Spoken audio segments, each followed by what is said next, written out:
What's up, guys? I hope everyone's having a wonderful day. Today on this episode of Helpful Dreams, we're going to be diving into the teachings of Jim Rohn. We're going to be specifically looking at his 12 pillars of success philosophy, and we're going to be going through each step one by one together, and we're about to roll it right now, so I hope you guys enjoy. Pillar number 1. The only way things are going to change for you is when you change. Many people believe that working hard is the key to success, and while this is true, it only makes up a small part of the success puzzle. You must broaden your skill set in order to find a better position that pays more and offers more opportunities. This calls for you to alter your daily activities, beliefs, and behaviors. This makes change inevitable and something that should not be feared. Pillar number 2. You should make sure that the outside of you is a good reflection of the inside of you. General well-being is the second pillar. The 3 parts of the body are the body, the soul, and the spirit. You must give each of these 3 equal consideration if you want to maintain a positive overall level of well-being. Pillar number 3. Time, effort, and imagination must be summoned constantly to keep any relationships flourishing and growing. The lesson here is that we need to take care of every relationship that matters to us. Similar to a garden, it needs regular maintenance to keep the weeds at bay. What happens to a garden if weeding is neglected for a few weeks? The region will be swiftly overrun by weeds.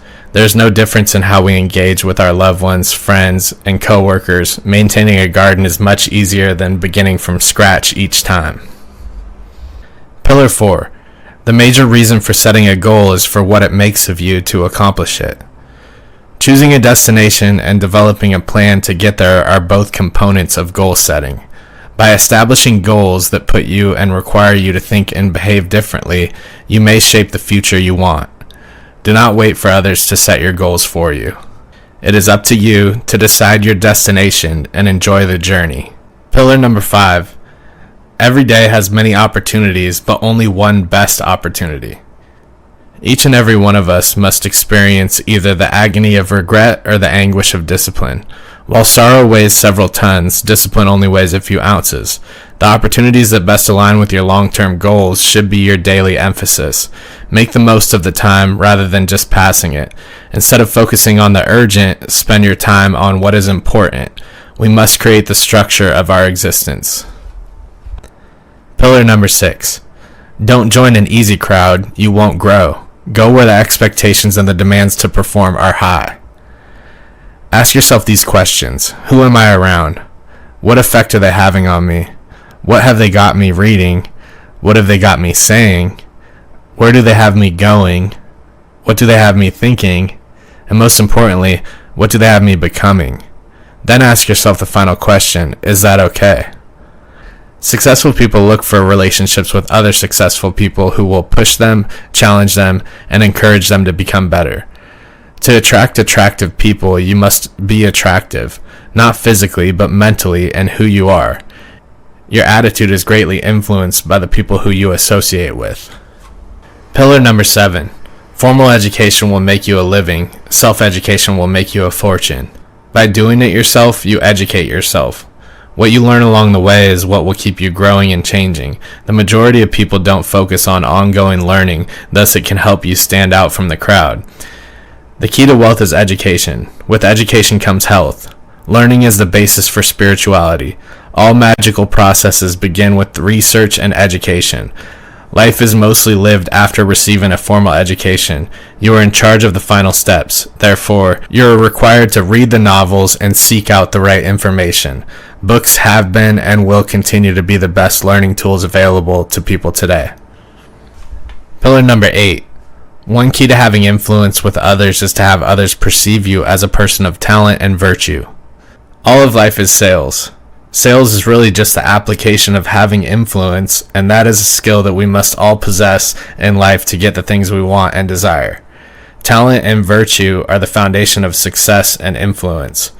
Whether you are selling a product, an idea, selling yourself, successful people are always constantly selling on a daily basis. Pillar number 9. What you become directly influences what you get. The skills you develop to become a millionaire is more important than the money itself. Money can always go away. You can lose it, you can get sued, inflation could eat it away, it could be stolen, Every year you hear of what were once millionaires and multimillionaires having to file for bankruptcy, going from hundreds of millions of dollars to nothing. However, many of them can come back from these things because of the skills they learned to accumulate such wealth. The skills can never be taken away. Income seldom exceeds personal development. To increase your paycheck, you must first increase your skills. Pillar 10. Communication is two or more people working together to find the common ground of understanding. When they find that common ground, they are positioned to have tremendous power together. Success is based on human relationships, and communication is the foundation for people working together. A lot of people spend their time communicating to convince another person of their way of thinking instead of looking for areas that you both agree on and building from that. Look for common ground. It isn't just what you say, it's how you say it, when you say it, and the receptiveness of who you say it to. And that is only half of it. The other half of it is making sure you really listen. Pillar number 11. To lead others is to help them change their thoughts, beliefs, and actions for the better. Leadership is a misunderstood concept. Most people, when they hear the term great leader, think of people who lead nations, corporations, or social movements. Leadership means you have mastered the art of influencing others. To lead others is to help them change their thoughts, beliefs, and actions for the better. Sales and leadership are similar because they are both the art of influencing others. Managers help people see themselves as they are, and leaders help them see themselves better than they are. If you want to get paid more, bring more value to others by becoming a better leader. Leaders talk about what could be. Learn to help people with more than just their job. Help them with their lives. Great leaders are interested in people. Lastly, pillar number 12. Live a life that will help others spiritually, intellectually, physically, financially, and rationally. Live a life that serves as an example of what an exceptional life could look like.